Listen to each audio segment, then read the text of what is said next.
on the committee, Director DePass is running a few minutes late, so we're just gonna start with introductions, and we'll start on the inner horseshoe and then on the outside, so. Okay, I'm Rachel, I'm paralegal. This is Mary Kane. Yes, sorry. Senior Legal Counsel. Sorry. I'm Liz Large. I work with Mary Kane in the legal department. Who's always prompt. Julia Brim Edwards, board member and committee member. Eddie Wong, board member, committee member. Esther Lobey, Assistant Superintendent Elementary. Emily Courtnage, Director of Purchasing and Contracting. Terry Proctor, Communications Department. Aaron Martini, Principal, Forest Park. Go ahead and introduce yourself.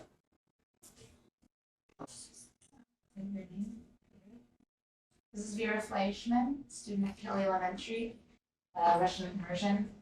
Katia Fleischman, mother of Kelly student and Richmond's JDLI program, second grade teacher. And I am Naskul Chester. I'm a mother and a child at Kelly Elementary School. Lloyd Bolanetsky, the father of 3 kids in elementary Russian immersion school. I'm Catherine Day. I am a current parent at a PPS elementary school. I'm Serena Hollingsworth. I am also a parent at Alameda Elementary School. Kara Bradshaw, executive assistant.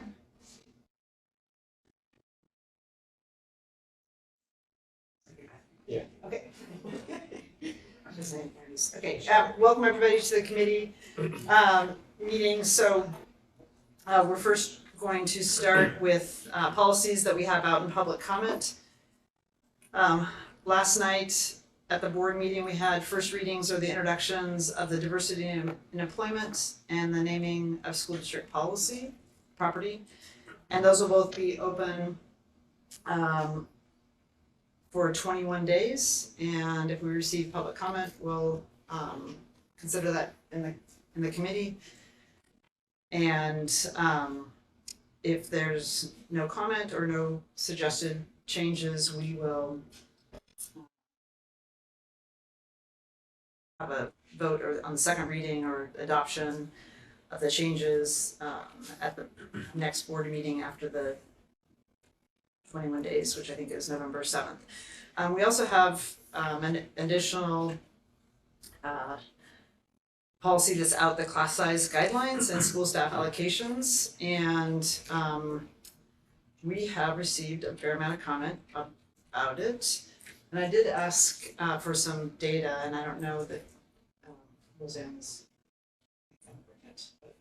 about the class sizes in the DLI program. Yeah, I got it. Oh, you have it? Yeah.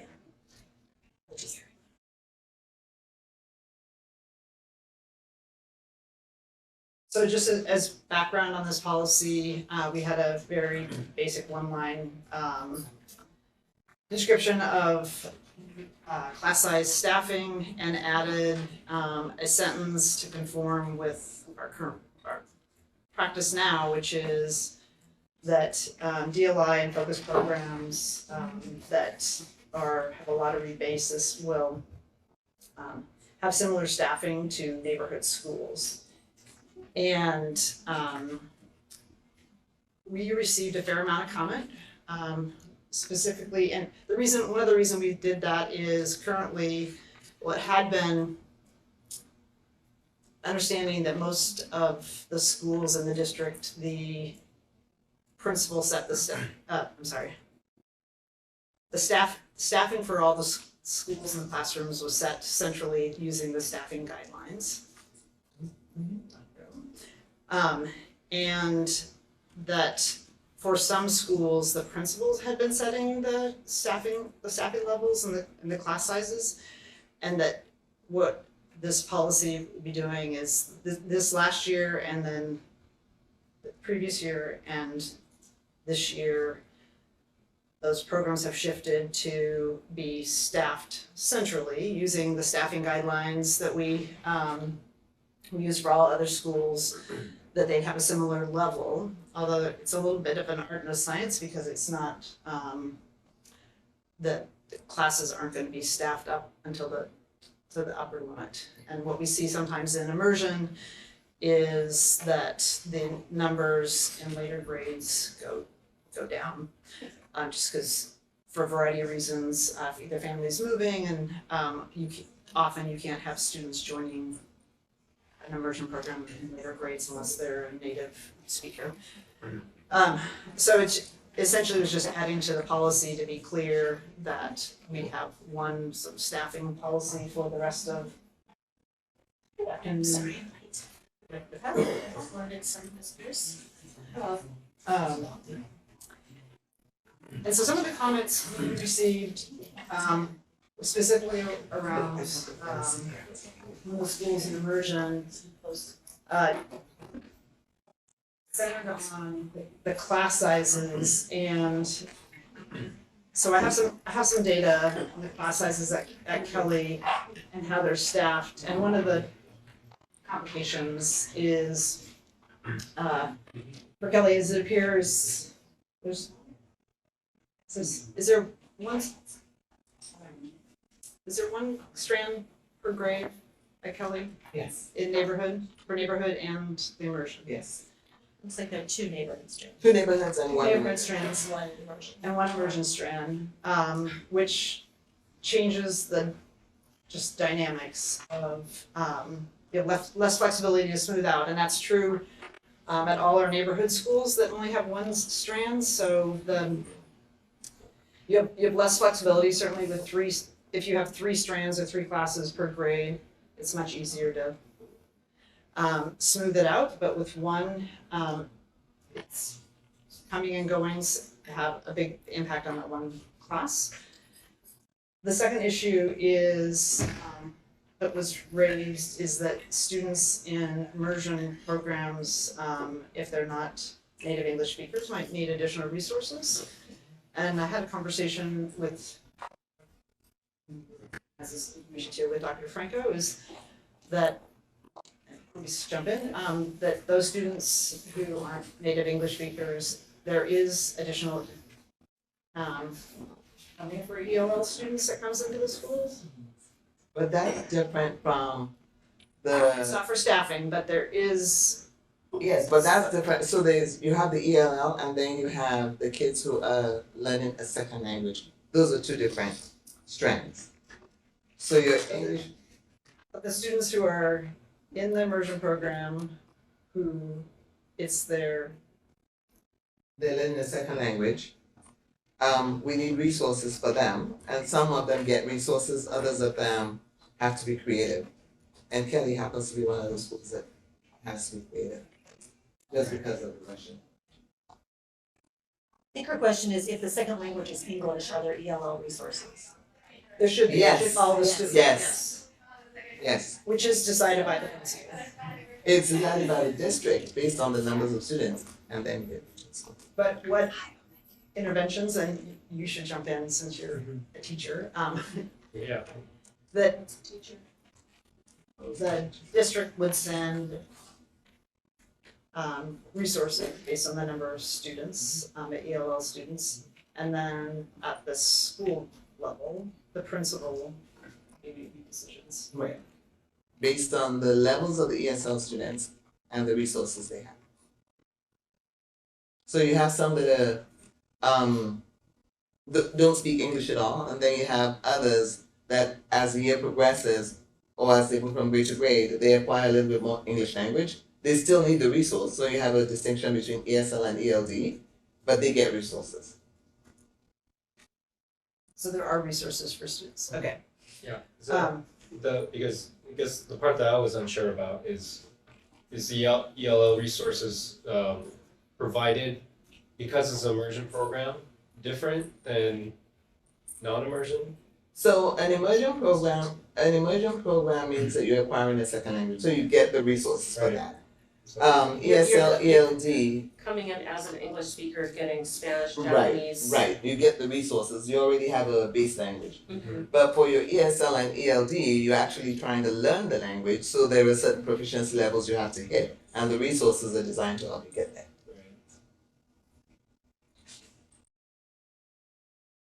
been an EL student. Yeah. Not EL, I'm sorry, ES. I'm gonna have the data, we're not gonna move on this and we're not gonna move at the next board meeting either, but so I'm gonna send the data around. And what I would ask is if people have additional questions, that we, Yeah, I guess my question was, when I first read this policy, I thought it would help the DLI programs reduce their class sizes because of the guidelines. You know, for example, like my kid, I'm sorry, when she was in kindergarten, was, you know, I think the kindergarten recommended class size was like 21, but hers was at 26 or something, 27. And so, yeah, so I'm just kind of curious. Yeah, I would like to know more about the impact. yeah, I think primarily it's because you have one strand. There's 2 strands. No, there's only one strand of, Yeah, Kelly Kelly, of yeah. Russian, Okay. which gives less flexibility, and sometimes with later grades, then they merge the classes. We'll send around the data.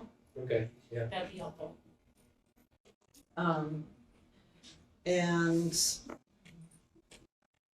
since you're the resident educator, I'm fine. if there's something that you think would be useful for the committee to know about, both ELL services to students who are in immersion programs, can you share with the committee? Sure. Great. But we're not gonna vote on this at the next board meeting, so I just wanna make sure that we had additional information. And I wanna thank all the people, all the families and parents who provided, public comment. It was helpful and we'll take it into consideration as we do it. Just want to clarify, our issue is not as much learning ESL, more so our main language. We are learning to read we are in an immersion program, which means in the kindergarten, we were 90% educated in Russian. In first grade, 80% in Russian. So we are learning, the statistics show if we are strong in that side, that we will actually better adjust. And we do have a newcomers who struggle. They've been in getting perhaps an ENL in the English classes. So they jumped into our class in second grade. However, in second grade, in Russian, in our main language, what we are struggling is they are just learning alphabet. So our knowledge is not equal. We have other students, for instance, my son who's struggling to read. He should qualify for intervention, but he can't because there are students whose education have been interrupted and they have to have that resource. So I just want to clarify, I was reading, there is a lot of perhaps resource about ESL and ENL, but our issue is our main classroom, our main teaching. And I think it's not fair for our other English speakers. We have neighbors, and I think Jacqueline should be here too, whose son is, we will ask her, only English speaking, they have no Russian connection and they are learning Russian.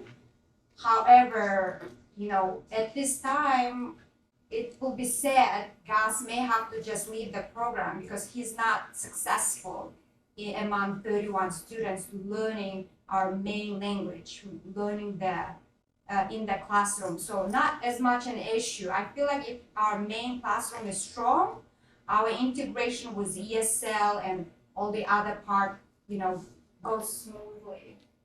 Great, thank you for sharing that. Sorry. Appreciate it. No, Yeah, I appreciate just it. wanna make sure it's not about the ESL. Yeah, in some ways, I was also reacting and sharing information based on other comments we received. Oh yeah, so the other question I have is, I mean, we have, guidelines about, like Title I schools, the maximum class sizes for K through 3 and 5, right, is like 20, I can't remember exactly, 21, 25. So does that not apply to If they're a title focus school. options or immersions? I assume, Esther, if they're a title school, the same. If they're in a title school, the numbers are lower, but they don't necessarily use the same formula for immersion programs. Immersion programs have almost the same class size as everybody else, maybe 27, 26, depending on the grade level. Because as they progress, the numbers increase. Like in fourth grade, I think it's 32. So the design doesn't necessarily require us to make the adjustments in terms of class size numbers. When you say the numbers increase, you mean the threshold, the. Yes, the threshold is, yes, the threshold increases by grade level. But often the immersion classroom actual enrollment decreases because it's not being repopulated by students with language aptitude for that level. It depends. So after kinder, students have to test to get into an immersion program. But we don't oftentimes have a lot of students who can meet that proficiency level. However, the students in that program benefit because they can always leave the program and join the neighborhood side of the program. So the neighborhood side continues to grow. The class size thresholds are the same, but we don't have a way of asking kids not to leave a program or to say that they're not being successful. So they move. So what happens, that's why I went into the whole school DLI model. What happens is your immersion side decreases in number as kids leave, but your neighborhood side grows in number because they switch over to the neighborhood side. But However, we do have a threshold, yes. For both sides. And it's, we almost have the opposite, we have the opposite issue when it's a single strand neighborhood program, which is what we had with Lent. I think it was Atkinson and Lent too, yes. And Riegler before we made it all in Spanish. So, the next item on the agenda is policies for revision, discussion, potential action. We had one board member who came to the last meeting, not a committee member, but who indicated they had some changes or some suggested changes, and I haven't received them, so, He's in the meeting. Andrews. oh, Andrew. Hey, sorry, I haven't sent those in. Do you want me to talk about them now, or do you want me to send them in after this meeting? Why don't you send them in, because that way, we'll have a version that we can distribute and post and everything else. I wasn't gonna move it anyway, sorry. But yes, please send them in. Yes, apologies for not getting that to you sooner, and thank you. Yeah, I will send in my suggestions. So And welcome, Director. thanks. I'll just be mostly observing, but thank you. Okay. All right. So next, we have on the agenda a recommendation from staff for a rescission, and it is a rescission of a policy that is labeled, it's a 0.10, and in there's no even year on this, but I think this is from 2012.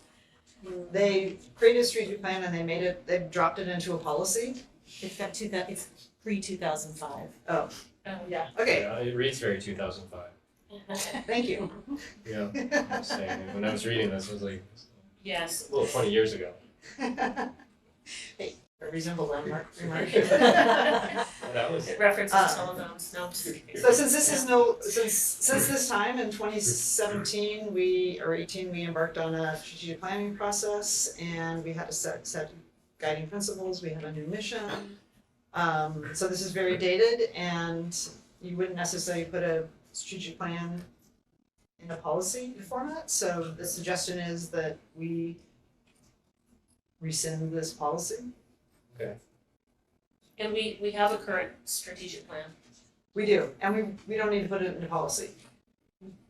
But we probably should take this one out because it's literally the first thing we see in our, Yeah. the lineup of policies. right. Yes, I'm okay with that. You okay with that? Yeah, it seems kind of repetitive since we already have most of the stuff. I mean, I agree with most of it.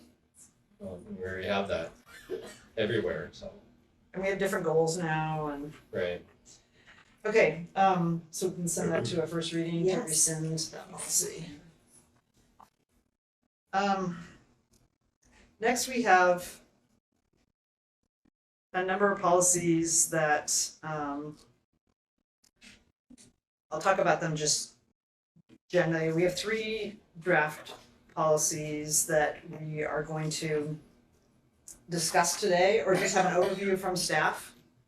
Really an overview on the contracting and procurement side, but a general overview. And what I'd like to ask committee members is there anything in here that you have questions about, that you need data about, that you have wonderings about? And we could maybe have a preliminary discussion, but we'll come back at the next meeting with additional data. Are you talking about the ethics, religious and cultural, that group of attachments? Mm-hmm. That one? This starts with, it's number 5 in the agenda, policies for discussion, future agenda items.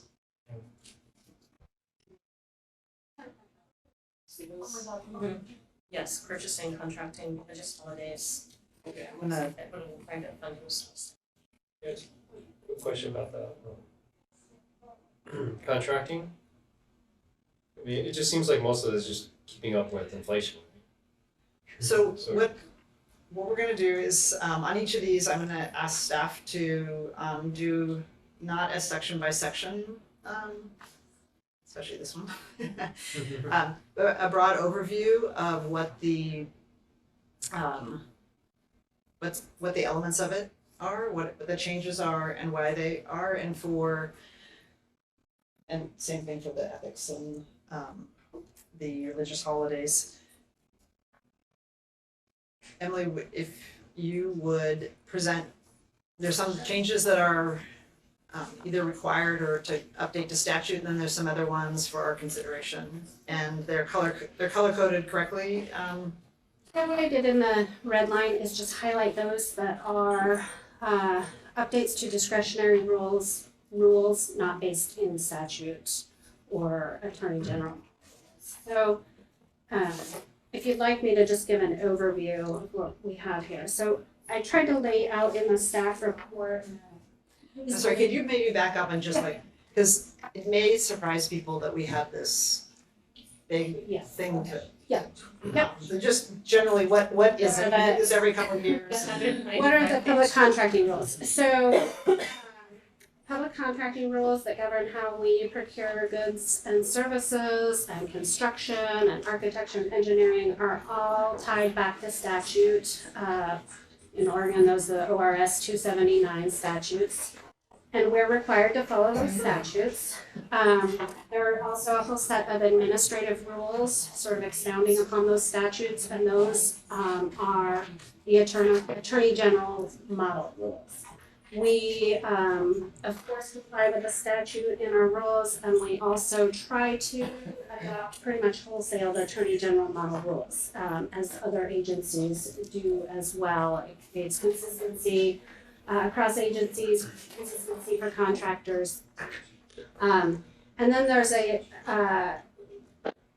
local contracting review board, of which the Portland Public School Board is one for our agency.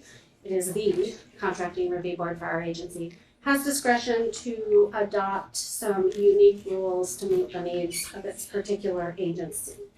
And you will see those in the unique rules are usually around what authority is delegated to the superintendent and his delegates to sign contracts versus which the board needs to see. You'll see that those unique rules in some special class procurements that address some of the unique contract situations that we have in a school district. And in our rules around personal services contracting, statutes do not specifically address personal services contracting and leave that to local review boards to either create their own rules or just default to some goods and services rules. So with our model rules, you may have seen there's a booklet. It's about nearly 200 pages. Sorry, those are not the model rules, those are our adopted rules. We update them every few years to be consistent with statutory changes and model rules changes, as well as to meet evolving needs of the district. And so the last time we did this was in 2019. I'm bringing a group of changes now, some of which I felt like we needed for a while, but I was waiting until some new rules, new statutes were adopted by the legislature. So this session, there were a number of changes to the procurement thresholds for different kinds of purchasing, and those lay out when we have to compete and what kind of competition we do, and when we can just go direct to a contractor of our choice. So in this memo, I tried to lay out a sort of by category the changes we're seeking here. Some of them are simply adopting the statutory changes and updating to be consistent with statute. And that is the first category I laid out. And then there's a number of changes just to bring us, in alignment with model rules. There's been grammar changes, capitalization changes, just all kinds of little things, definition changes. Those aren't terribly substantive, but we absolutely want to be in line as much as we can be. Let's see. The next set of changes are discretionary. Yeah.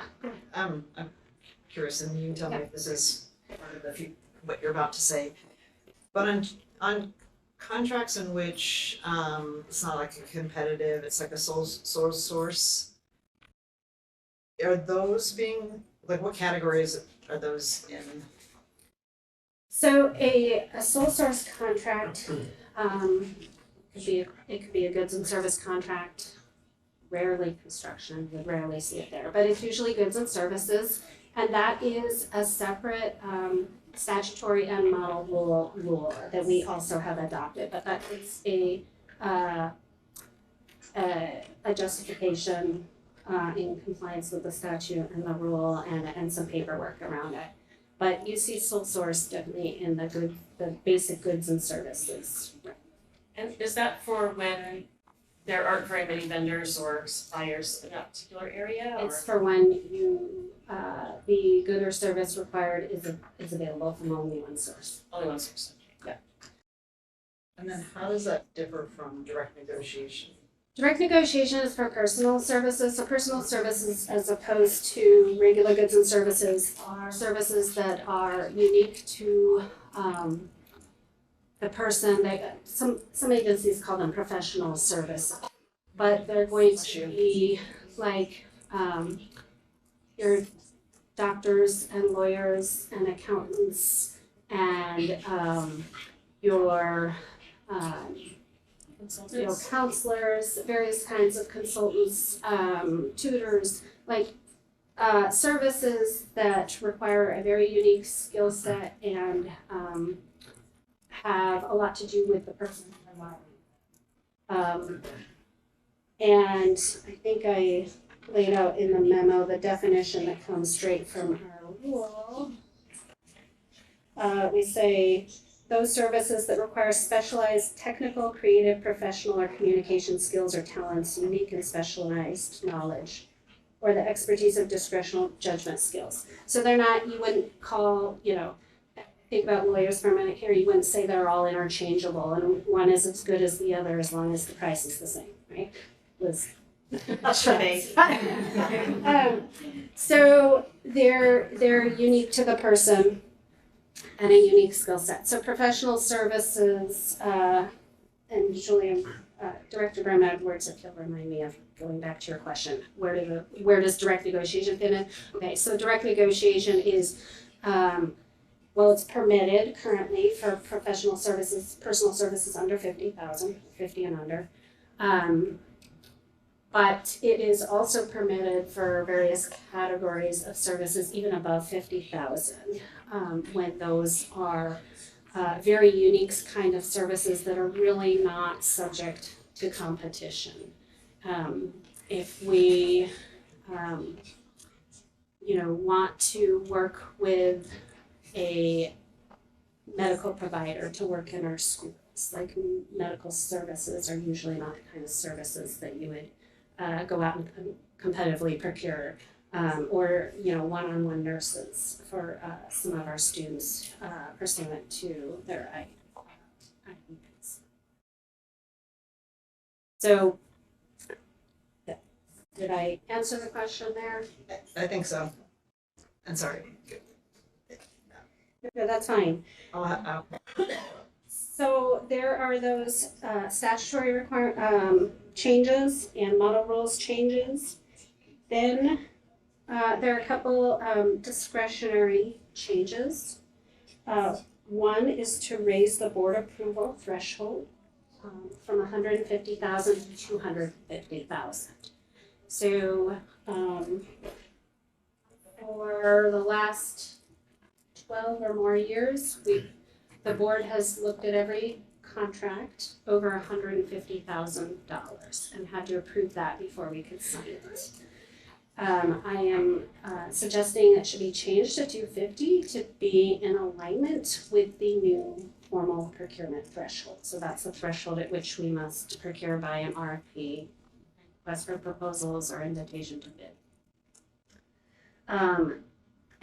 And again, it also hasn't changed for so long.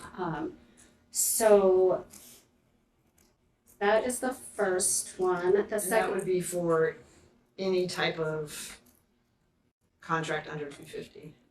right? Well, Like direct negotiation, yes, sole source, yes. competitive. Right, we don't differentiate kinds of contracts or we don't differentiate among procurement methods when you, the board, delegates authority to the superintendent. It's just anything, right now it's anything 150 and under, right? So it would raise that to 250 and under. The next change is to raise the small procurement threshold for personal services contracts. So as I mentioned, personal services can be directly negotiated without competition. They are 50,000 or under. That threshold has been in place since 2010. I would argue it's time for a change, and if we're adjusting the formal threshold upwards from 150 to 250 for professional services, I would argue it's also time to change the direct threshold. So a lot of those, yes, are not only to make our purchasing and contracting a little easier in the district, but also honestly just to keep up with changes in pricing over the last 10, 15 years. I think I remember when it went up to 50,000. It's a long time ago. It went from like 25. Yes. And then the 75, it goes up to 75. Does that hold us over for another 8 to 10 years or, thinking ahead? I would argue that these should probably be changed more often. It's just been a very long time since we've done some adjustments. We have changed these in 2018. Not these procurement thresholds, no. Okay. Those, we adopted the new policy. We have a 2019 set of rules. That was the last revisions. But there were no changes to procurement thresholds or board approval thresholds during that time. And then this is something like, I know this isn't how we do our auditors, but say for example, we needed to have something audited, it's less than 75,000. We could just use this and it wouldn't need to go to board approval. You need to have something Well, audited.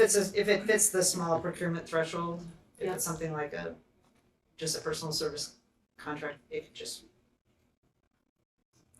Yeah, Currently, if it's under 150, it doesn't. right, Okay, so then what is the difference here? sure. between So 250 cap and 75 cap. the 150 to 250 cap or raising for board approval is the board delegation of authority changes. So that's the authority of the superintendent to sign contracts versus having to bring them to a board for approval. The procurement thresholds are a completely different matter and relate to how we compete goods and services. That's on page 1, that's we're walking through the first section. We were on to section 2, those discretionary changes. So we're really on page 3. 3 of 6. Yes. Yes, okay, Of the staff memo. Of the yes. staff. Thank you. Next set of changes I call removal of administratively burdensome mandates that do not align with contracting code or attorney general model rules.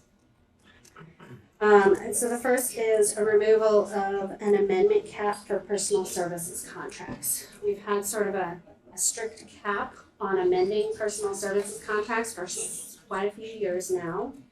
And we have found it burdensome and leading to some odd results where folks have to enter into all new contracts rather than amending to add, $3,000 worth of additional services to a small contract. And we don't think that is a good result. What was the purpose of that? I think, Director Bermond, if I remember, because I think that came out in 2016, I think there was a concern at that time that contracts were, say, going to the board, getting approved, and then being amended and amended and amended and nauseam without going back to the board. That is not our practice anymore.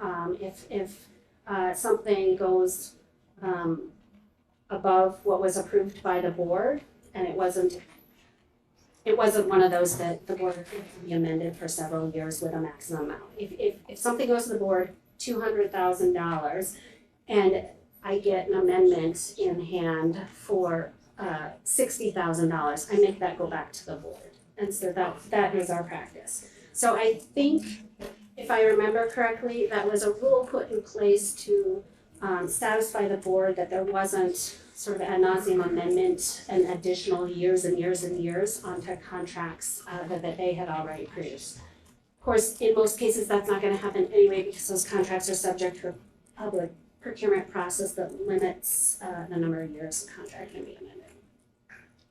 So, let's talk about the current thresholds in this example. Yeah. So you're saying if you had $100,000 contract and then another 55, so that wouldn't put it over the 150 then that the board would approve? If you had a $100,000 personal service contract and somebody brought me a $55,000 amendment that wasn't anticipated in the original procurement, that would violate the amendment cap and we couldn't go forward. So it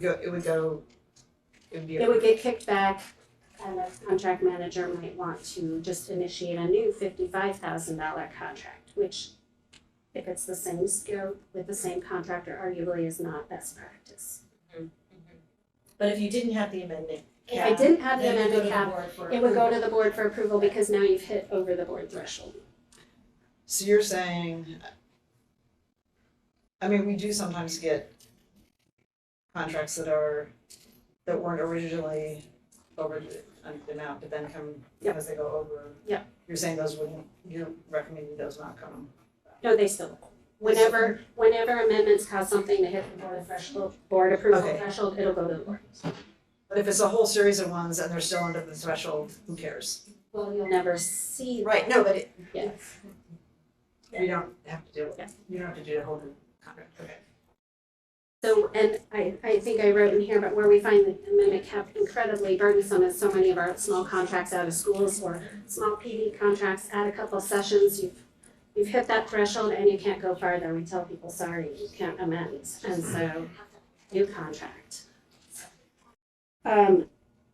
So that is the first improvement I am suggesting. There used to be amendment caps for construction and architecture and engineering services as well, and regular goods and services. Those were removed early on because they proved really burdensome and potentially stopped work midstream, essential work. They were replaced with a reporting requirement, and I am suggesting removing that reporting requirement because it has not proved applicable.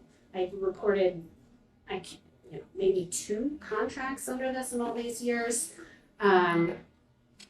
So I I'm suggesting moving that, and that reporting requirement was only for contracts over 500,000. And that's why you're not seeing those. Those contracts procured at that level are very rarely gonna go, over 125% of their original value. My question about, the board members too, right? And when those were reported, have you ever found that to be useful? Because if it's informational only, obviously it's after the fact that it's already been decided, that makes sense, but then, yeah, has anyone ever found that useful to have that information as part of oversight, or? So, like I said, probably, I can remember twice early on, giving a report to the board, and again, it's after the fact, it's after that's signed anyway. And I don't recall any response from the board on those. Do you think any of this, Emily, just building off of Eddie's question, does any of this matter to the Bond Accountability Committee? So the Bond Accountability Committee is constantly reviewing contracts and projects, whether they're going over budget anyway. So they're reviewing these aside from Not through these lenses. not through this lens. No. So that, like, nothing we're doing here would change how they do their No. work or their No. oversight. No.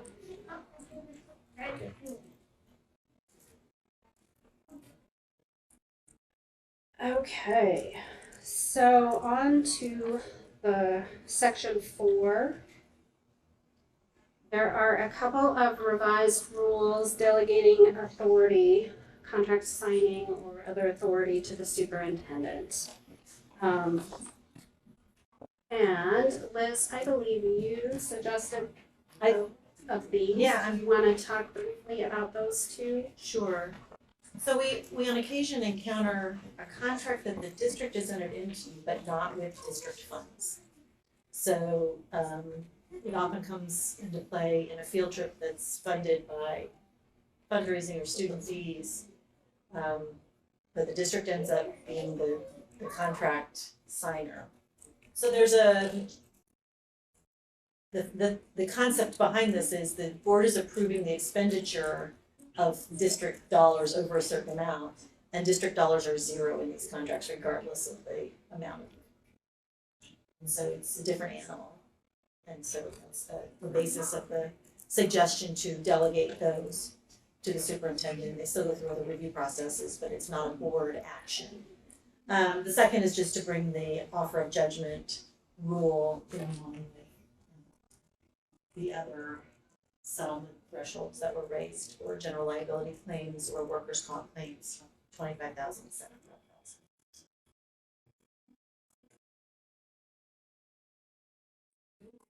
We just approved. We did it for board approval of settlements, but the offer of judgment is For judgment. we did not. We did workers' comp and general liability, which were two separate pieces, but not offer of judgment. If I thought about it at the time, we would have done it all together, but I didn't. I don't need to have that conversation again. I know, yeah, but, and we do a handful of these every year, it's a very useful tool. And these just streamline and make thresholds consistent and also adjust to these will go into effect in 2024, so I call it 2024 pricing. So if we moved it to some, if it was something below that and you made an offer of judgment and actually we settled, say it was 60,000, and actually we settled at 60,000, where the board would see it is when we get the, whatever that report. The quarterly report, it would just be there. Yes. Yes, I think it appear, yes. Let me just stop there. The details behind the scenes, the answer is yes. Okay. It's just, but there's a certain point we see. Yes, we would say it, yes. The final category is the newer revised direct negotiation and special class procurement rules. Those are rules that are unique to PPS, although a lot of them are very similar to what other local agencies have done. In fact, we borrow each other's language all the time. The first is a direct negotiation rule for medical services, and borrowed that language wholesale from Metro. It allows us to procure medical services at any price level without competition. In reality, we are already doing that, but there is some direct negotiation paperwork that has to go along with that to fit it into a different rule. And so I am suggesting we just have an exemption for medical services the same way we do for legal services. Again, that's that rule is taken completely from Metro, although we took out some reference to animals and veterinarians. I'm sure Andrew's gonna object. And then finally, minor revisions to a couple existing special class procurements that allow us to procure copyrighted materials, creative works, software and hardware, maintenance, license, subscriptions and upgrades that are available from a sole source. I wanted to update to reflect how curriculum and digital resources and software has changed over time, with a lot of curriculum being app-based or digital resource-based, a lot of our software being cloud-based. So just, it was an update to the language to clarify the coverage of those kinds of things. And that is it.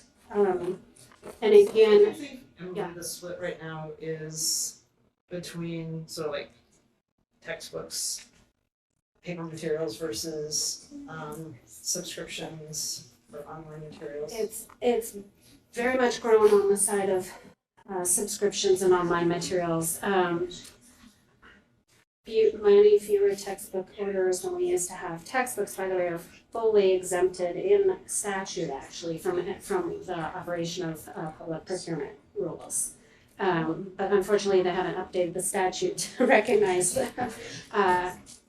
modern reality, that there's a lot fewer textbooks and a lot more use of online curriculum type materials.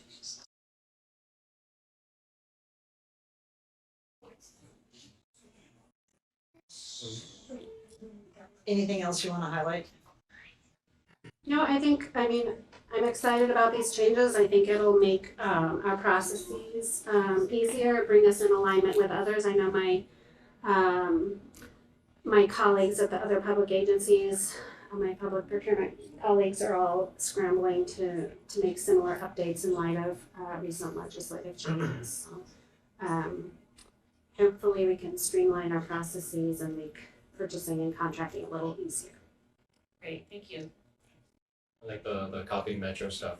I spent years teaching kids about, not plagiarize, you can't just copy something, change a couple of words. But I guess now you can. We all help each other out. You can do it when you're an adult. Hey, well, now they just use ChatGPT. So.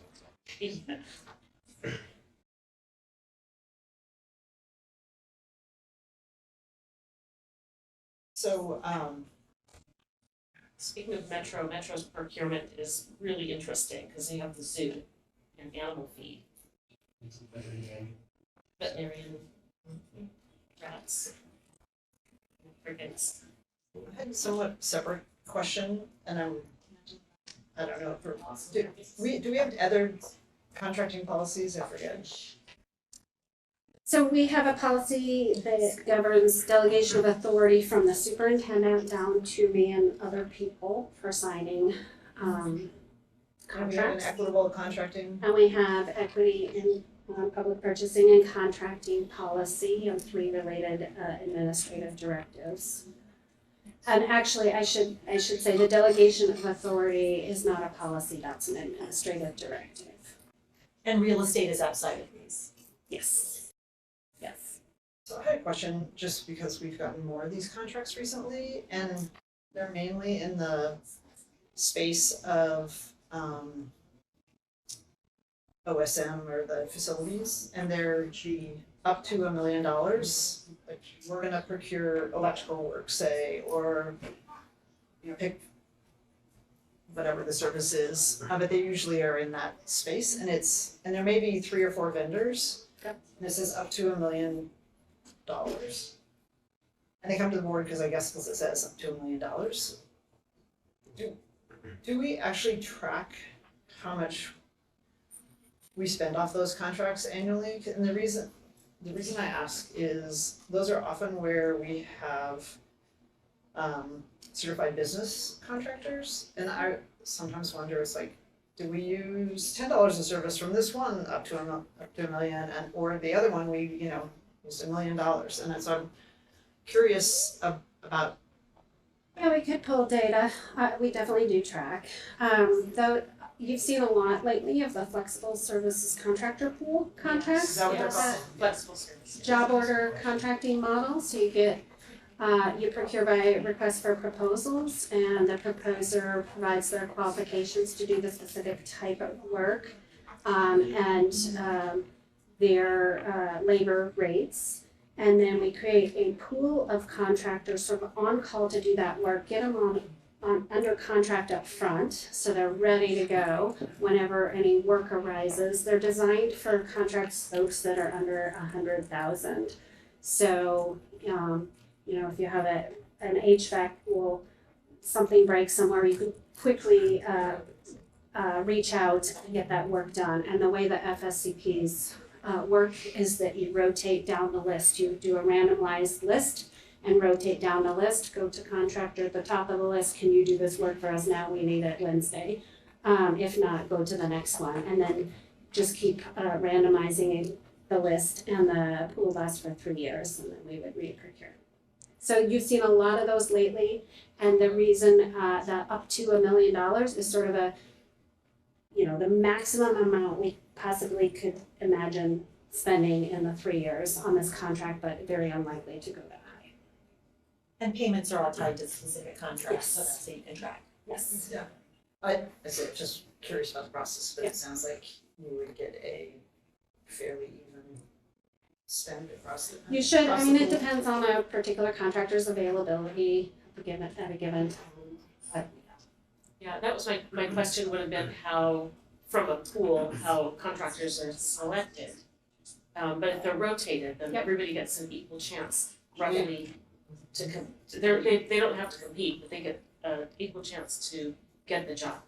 and the jobs are time and materials based, and they've already proposed their labor Their rates. So hourly rates. So the assignment for everybody, committee members, is if you have any additional questions, to get them to me, Emily,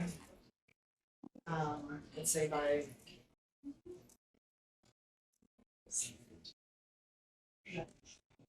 say that,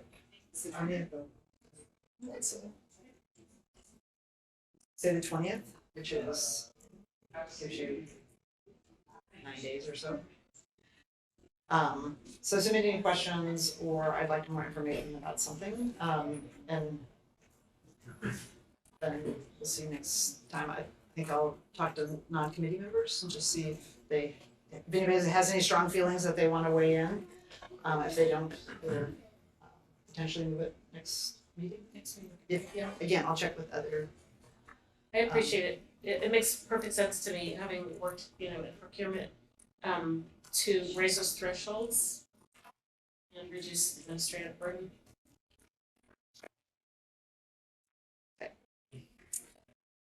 The next agenda item is religious holidays. And we have a draft in our packet.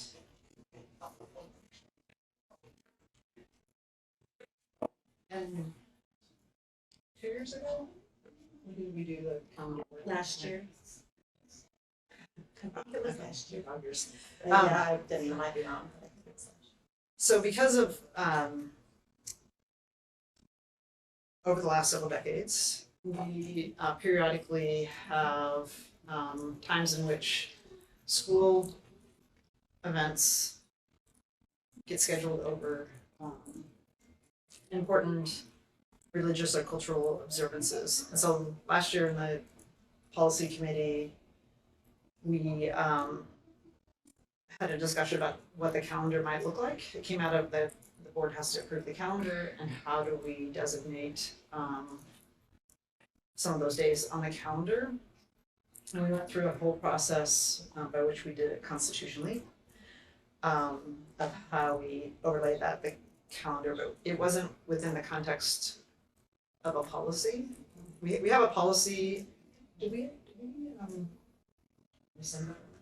we had a policy, but it related to like staff being able to take a day off or something. It was a very short policy, but it was not a. It's not about students. It wasn't about students or families. So just since last year, we made the adjustment to our calendar, which I think was an improvement to really try and avoid having major school-based events on the same day as other, your religious or cultural observances. And so this is the next step, which is just a statement of our values via a draft policy. And you and Mary, who want to go through the major points? So we, this was drafted at the committee's request. Gary has his hand up. Oops. Gary? Hello, how everybody doing today? Good. I just had one quick question on some of the things that I've been seeing on and this is the public contracting rules piece. On some of the stuff, it goes from must. My own definition of must and shall. Must is more of regulatory and regular, like you have to do it, requirement, versus shall is kind of subjective. As far as what it's almost like a, if you want to. And when you get to stuff like number 4 under Davis-Bacon Act, those things we have to do. It's not an option for us to required to pay wages and labor and mechanics at a rate not less than the prevailing wage. Like we must do that. Like that's not an option. So I just didn't know the legal wording between must and shall. So all of those changes are made to be consistent with the model rules, and shall is still obligatory. I don't know if either of our council here want to speak to the precise differences in those two terms, but they're for our purposes, it's still an obligation. I would consider them to be equivalent for our purposes here. They are requirements. There's no option. Okay, I just when I read that and under the Davis-Bacon Act stuff, I've never seen in any contract that said shall. When doing contract work, it always was you must do this. But that's just a thought, a question. Thank you. Gary, I don't know when you joined the conversation, but what I was just saying is that we're not moving this meeting, and that I asked committee members to come back with any questions by October 20th, and I was gonna go have conversations with another committee members just to see if they felt strongly or wanted to sort of put the oar in the water on this, and so I'll circle back with you on that as well. So. Oh no, you don't have that. I just wanted to get a clarification. Okay. It's not really a big issue. It's just in some of my contracting documents, especially around Davis-Bacon stuff, it always was must. It was never shall. Okay. That was it. That was like the first question, or gonna be the another? No, I'm Okay. done with the whole thing. Okay, so this policy was drafted at the request of the committee coming out of the last meeting. It endeavors to codify what is some of the district's current practices, to draw from discussion from the last committee meeting, and to extract from some other sample policies, those that areas that are consistent with the committee's direction and may round out some of the other parts of the policy. You can imagine there is still some variation among these policies out there, and at all times, the public school district has to walk the fine line of, on the one hand, allowing for individuals to freely exercise their religious practices and beliefs, And on the other hand, not getting entangled in those religious practices or showing preferences to any particular religious practice or belief. So with that overview, this the policy creates room for excused absences without penalties for classes and co-curricular and extracurricular activities. For major religious holidays, again, as Director Brim Edwards identified last year, the district did some work to identify major religious holidays and put them on the district calendar.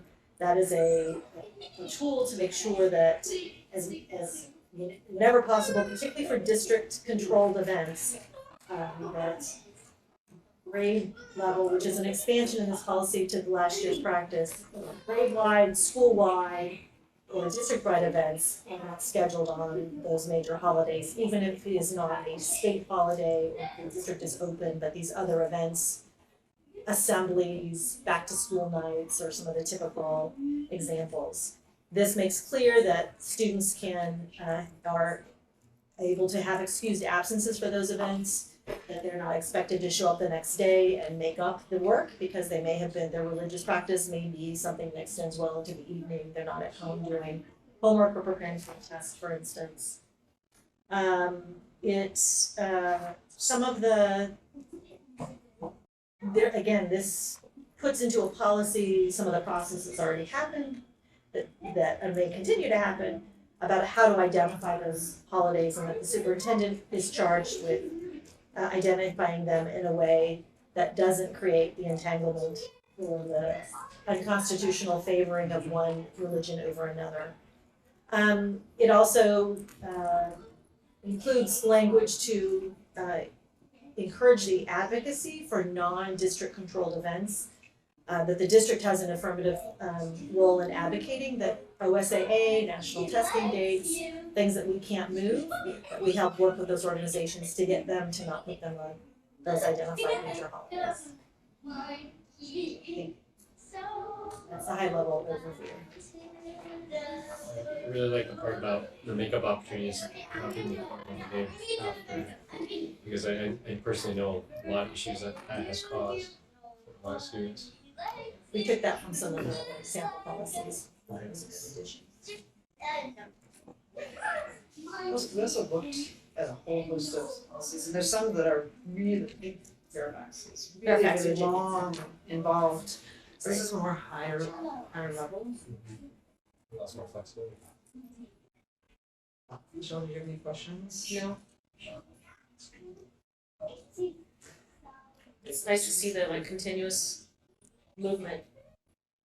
It's not all that different from what we're already doing and what we talked about last time. It just puts the concepts and the practices into policy language.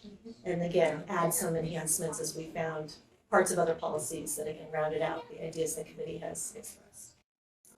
I mean, I think the other thing that this does is the calendar is like calendar with a bunch of icons on it. And so this provides more context about our values and sort of how we accommodate students.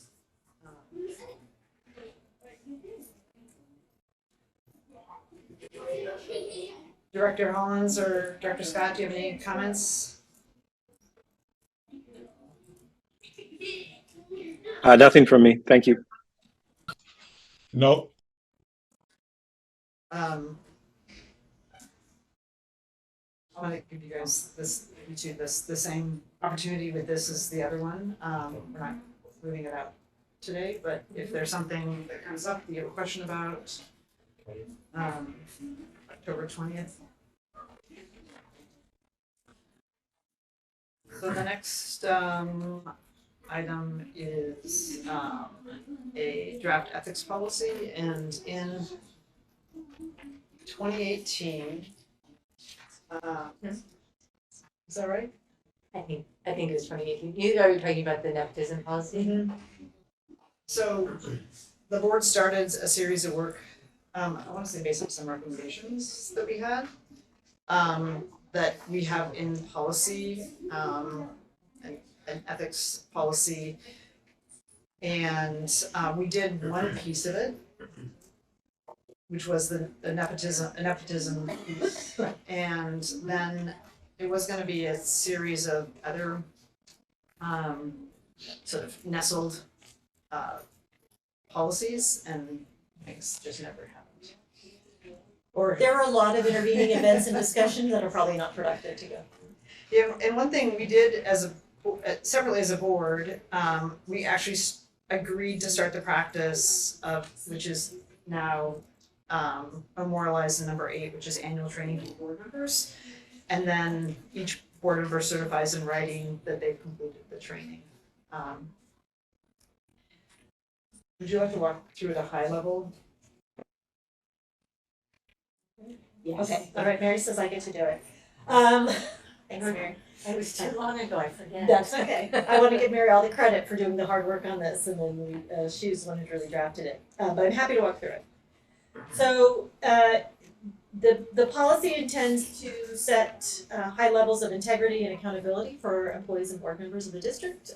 In the purpose, I don't think anyone will be surprised by that. And then adopt definitions that, where relevant, are in line with the statutory definitions under ORS 244. So Chapter 244 applies to all district employees and board members and defines statutorily, under the jurisdiction of the Oregon Government Ethics Commission, what conflicts of interest are and are not, and defines them with precision. So we did not want to have a separate set of rules that was different. And whether that's an actual conflict of interest or a potential conflict of interest, how family members are described, relatives, is the term, I think, members of household, those are all designed to be consistent with the statute. There's a brief by design code of ethics to really go to the heart of what the values and behaviors are that underlie ethical behavior in the district, grounded in trust, equity, and accountability. I think we could put together a group and come up with 3 different ones or 19 other ones that are all very important. So there is some discretion there and room for lots of rich conversation. But the purpose of that is to ground our district family, if you will, in concepts that resonate with how we should do our work on behalf of children and communities. Section 4, that's in Section 3. Section 4 talks about gifts, and again, this is very consistent with ORS Chapter 244. It's a tricky statute. And so one of the reasons, because we often, I'll back up a little bit and say, often we don't create policies that just mimic statutes because you just don't need that kind of redundancy. But because this applies to every employee of the district in particular, and because we were talking about inflationary adjustments, there's been no inflationary adjustment in the $50 gift limit in a long time. And as prices are going up, if someone who happens to do business with the district that in an area you work, that might be your friend because this is a very small town, and says, I want to, I'm going to buy you a concert ticket and just come with me, hey, I have an extra one. These are the kinds of pieces we want to make sure people don't have unintentional foot faults or more significant violations. So this walks through what gifts are and what they are not, and how those rules apply. Then it talks about some conflicts of interest. Again, there's a statutory definition. What we intended to do in Section 5 is give some examples that may be a little over and above what the statute actually recites, but helps people understand in the context of PPS and their work how some of these things may or may not run into this policy. Like lots of our policy, it's really important to make sure that no one is ever retaliated against for having a good faith report of a concern about a conflict of interest, and how to report a concern in 2 different contexts. One is that if you have a conflict of interest in your work, who do you tell, what do you do about it, how do you remove yourself from the decision-making chain? There are different standards for board members and employees in terms of the reporting and context, and that's not surprising. You're an employee or an elected official. The mechanics are different, but the standards are very similar. And then if there are complaints, if someone has a concern that there's a conflict of interest that hasn't been addressed and mitigated, where to take those concerns. And again, those paths are different from board members to employees, as you would expect. And then 8, as Julia mentioned, codifies the annual ethics training for for board members and including the written certification that's happened.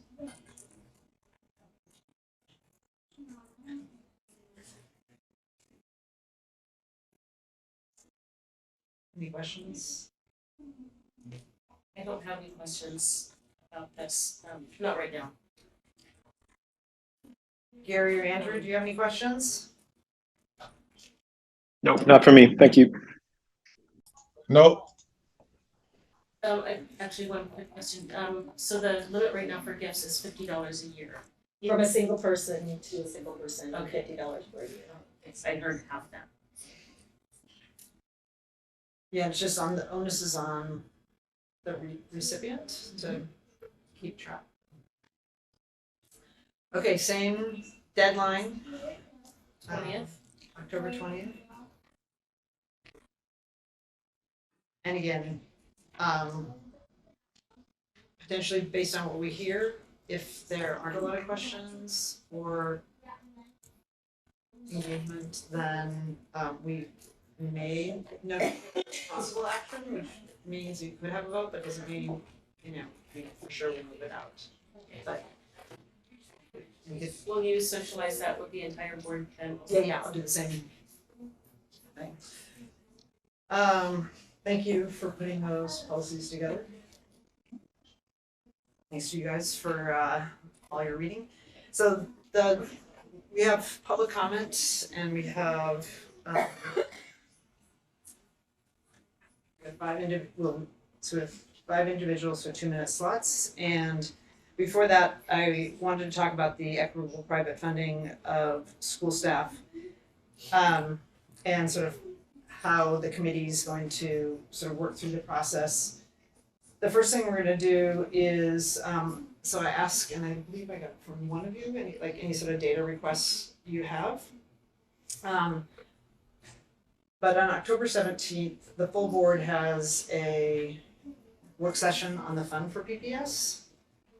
And that should give us a baseline of the money that's raised. I haven't seen the presentation yet, but the money that's raised, how it's spent, how the equity grants work, how the timeline and other pieces with the fund. So that'll give us one piece of data. And then the other piece of data we talked about and that I'll ask for the next meeting is last year we had a somewhat unusual because we had the ARPA money, so we had the $8 million extra dollars that allowed us to allow all schools to have some sort of discretionary use of their dollars. So one thing is some schools that even if they may have a high per pupil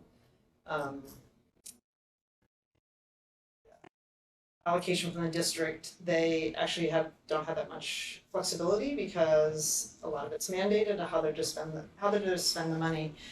And so last year we had the opportunity for almost all schools to have some sort of discretionary school-based spending, and thought we, as part of our sort of intake of information, look at what that looked like at schools. And then in addition to the fund data. And then so we'll have that, so we'll be getting data, and I'll give you another October 20th deadline that if there's some other data set that you feel like you don't have or that you want, let us know, but we'll have those two important pieces of data. Well, excuse me, will we also have an idea of what the school by school or building by building, will we have any report out about what they decided? Impact? It'd be like an impact report, sure. Would it be you mean the impact or what they spend it on? Or both. I mean, what they spent it on, yeah, I mean, because I think it building might, by building, it might be interesting to hear. what they spend it on, I'm sure we can get that data, but the impact, I think it's too soon in some cases To evaluate. to evaluate the Okay. impact, yes. So like, it was more about how it was used. So I think we'll see that, and there were You mean by impact by in terms of like the student performance? Whatever. Yeah, I mean, if somebody, hired a reading specialist, it would be too early to tell what the impact on reading scores would be, but you would know at least that they made the decision to spend the money on that. Right, as a result of their data. And I'd love to see that disaggregated by social SES? SES and geography, or is it kind of census tract? So we'll be getting, If we can get down to that granularity. again, so we'll have the full board discussion with the, we'll get other sets of data. And it seemed like the beginning step that we should have for our process is, what are we looking for in terms of the outcome? Yeah, I think that's a great place to start. Yeah. Instead The outcome. of designing a process, but like what do we want as the outcome? Because that allows us to design a process, hopefully, that will have lots of input. Personally, my outcome, and I just want to put it on the table, is like I really liked what we did last year because it seemed to give every school some discretionary funding, which right now mostly the schools that have the discretionary funding outside of the everybody gets a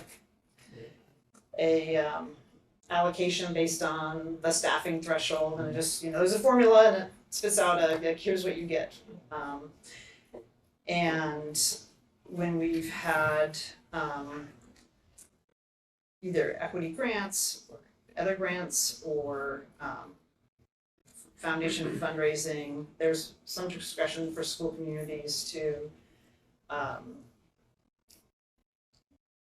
prioritize things that are important to their schools. So maybe we have a fourth grade that has large class sizes, so we want EAs. It could be because we're in immersion, we think it's important to have another adult in the classroom that speaks the language of the language program, or we want our librarian to be full-time, not 0.75, whatever the thing is. But it's allowed every school to have some sort of discretionary funds to prioritize these things. So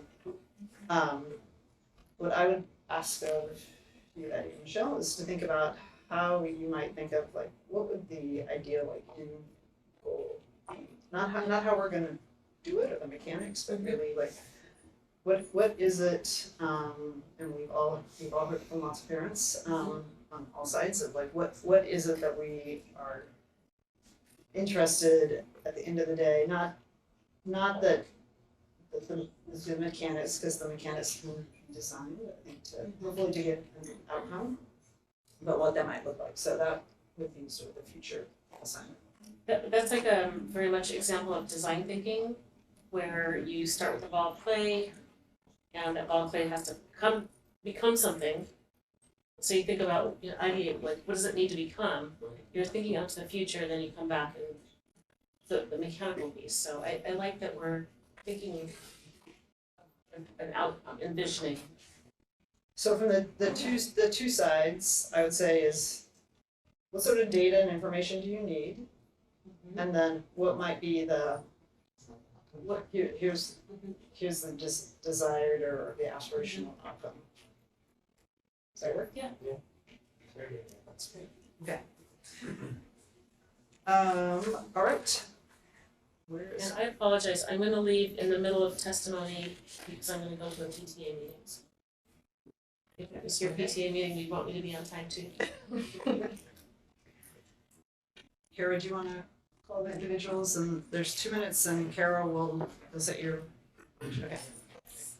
And I have a spot here for people to come up if you'd like, but if it's okay with the committee, I think you can stay where you're at if that's your preference.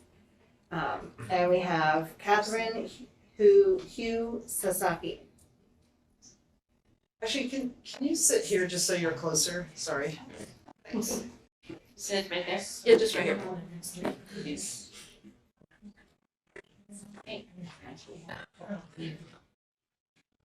Good afternoon, board directors and committee members. My name is Catherine Hugh, and I'm the current principal at Bradamile Elementary School in Southwest Portland. I would like to share my observations about district staffing, funding for schools, and my personal experience. Last month, the board heard from Principal Berry and Assistant Principal Martinez regarding Sidon Elementary's academic success. When the board asked about factors that contributed to this success, Principal Berry responded quickly, none of the systems could run without the people power. I wholeheartedly agree with Principal Berry. It's the teams and the people who create the success for our students. Before Bridal I worked at a designated school like Sitten, and they also had a reading specialist and an instructional specialist funded in their staffing ratio. Bridal is not allocated a reading specialist from the district or other like critical staffing supports for students. Other staffing supports include kindergarten education assistants. I've worked in schools where every kindergarten classroom, regardless of class size, has an education assistant. So I assumed that this was true for all kindergarten classes in the district. It makes sense that we have this consistent support for some of the youngest and most vulnerable learners in our community. It was when I moved to Bridal that I learned that this is not the case. As far as I know, there is no mechanism, no district formula to provide us with education assistance for all our kindergarten classrooms. Last year, we had 3 full kindergarten classrooms with 78 students and no education assistants. Because district staffing and funding do not provide specific critical positions to all schools, schools with foundations raise money to fund these positions. The school foundation funding is the only funding I have available to me for an additional staff position. I am not saying that Sitten or any other school shouldn't have education assistants or interventionists. On the contrary, I am saying that Bridal students need these critical positions as well. In the current model, the only way for us to fund these positions is through the school foundation. If the board is considering eliminating school foundations and replacing it with a district foundation, then I am hopeful that the reasons for school foundation to exist in the first place have been addressed and that the district and state fund all schools appropriately because all of our students deserve this. Thank you. Thank you. Thank you. Nazgul Chester.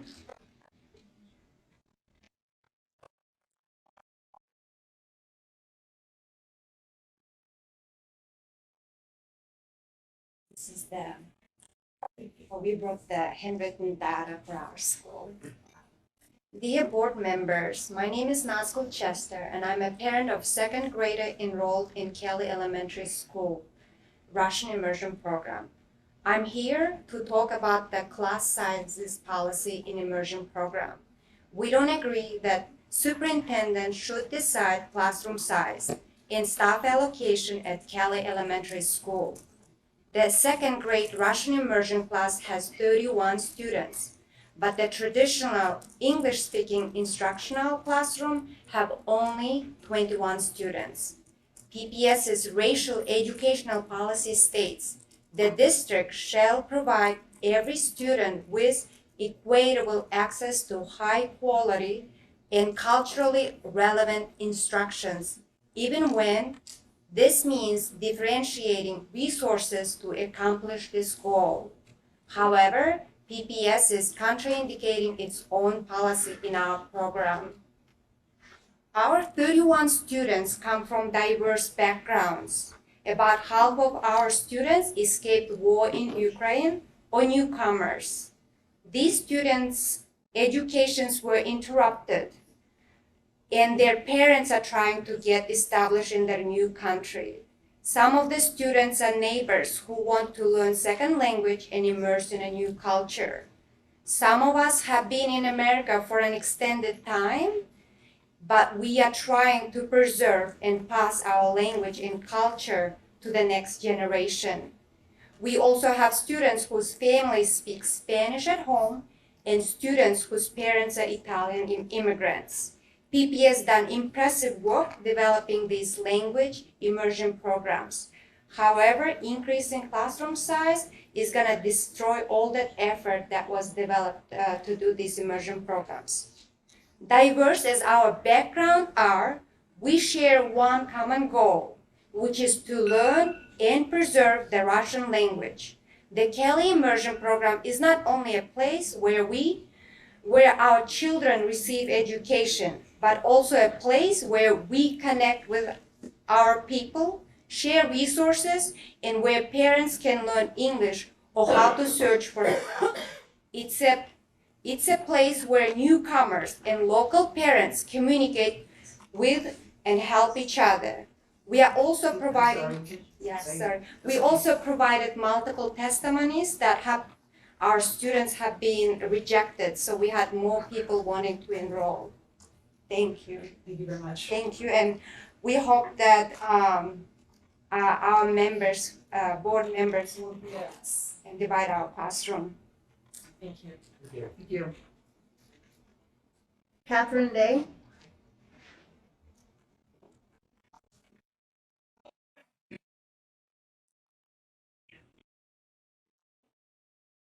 My name is Catherine Day, and I'm grateful to share comments on PPS strategy for school foundations and the potential of PPS Innovation Studio. My background includes 20 years in nonprofit fundraising. I'm also the parent of a PPS third grader. I offer that we, leadership and constituents, have wasted resources at board level on school foundations. I've tried to follow many strings as we clarify assumptions, data, and functions of private support for public education. I work in this field, and I'm still confused. I also offer there are still voices missing from this discussion. There are community members, professionals, organizations working on equity in the philanthropy sphere. They have practices and insights to share. Have they been invited to participate? The narrative around eliminating foundations is charged with inflammatory rhetoric and partial data. Those pushing to sunset local foundations have yet to provide evidence or demonstrate how removing these funds would improve outcomes at non-foundation schools. As elected officials representing our whole school district, we expect the board to lead beyond the cycling, toxicity, and bias narrative and to stop the politics at play with this topic. I do not see that this can be effectively solved with one more meeting. I do see a school board that led a bold vision to create the fund for PPS and further inspired equitable and just funding models in action. That vision also guided the Innovation Studio at PPS, which is, quote, a central hub to safely take managed risks and design equity-centered solutions. We do ourselves a disservice when we do not tap the wisdom around us and beyond these walls.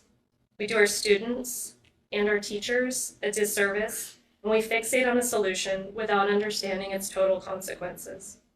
Rather than revising process about private funding and public education, again, advance to the Innovation Studio and hear their recommendations. We owe it to our students to make informed decisions about the future of our schools so that they each receive the best possible education. Thank you.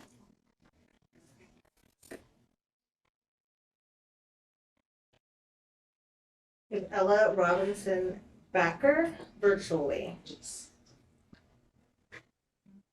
Yeah.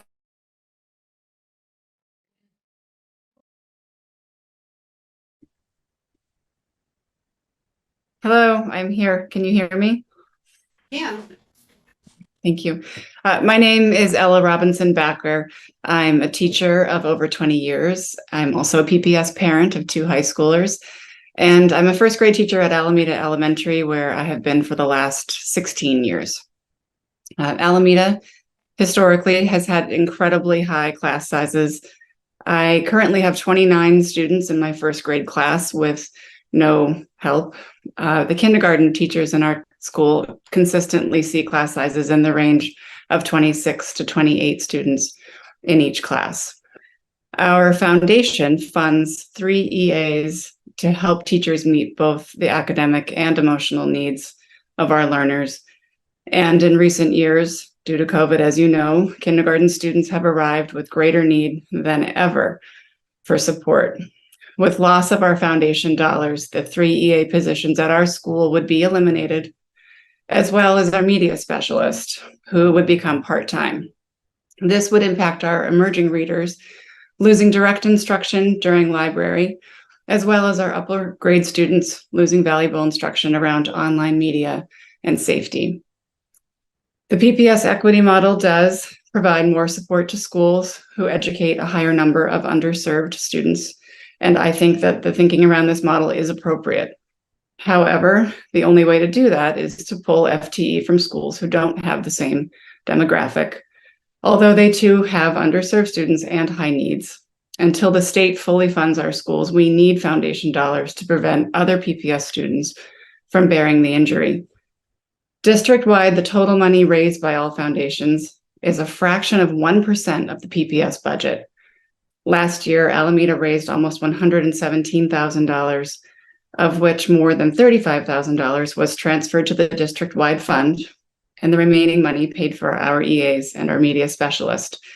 That's approximately $160 a student. Notably, the reform proposal does not include a funding mechanism to ensure that there is backfilled money for any of these positions. Elimination of school foundations would be a tremendous and long-term loss to PPS students. I urge you to refer this issue to the PPS Innovation Studio to develop an equitable and data-driven solution that works for all. Thank you. Thank you, and thank you for your service to our students. Yes, thank you. I appreciate it. Also virtually is Jason Stevens. Jason Stevens, SCEVE and SCHIM. I wish to give my thoughts on the proposed policy to eliminate school foundations. I am the co-chair of the Buckman School Foundation, and not a day goes by where I don't marvel at how absurd it is that I have to beg money from my community to fund the staffing required for Buckman's student body.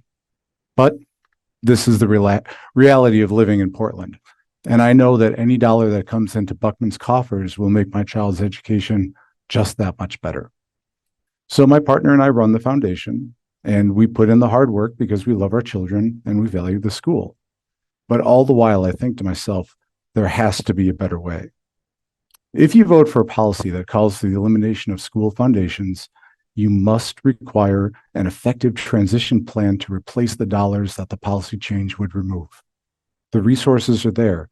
The district has a passionate volunteer base. Portland has local and district level foundations. Use those resources. Direct coordination. Establish plan requirements. Give direction. Parents and caregivers of PPS students are afraid that the quality of their child's education will diminish with the loss of the money generated by the local foundations. So I challenge you, as city leaders, to step up and assuage that fear.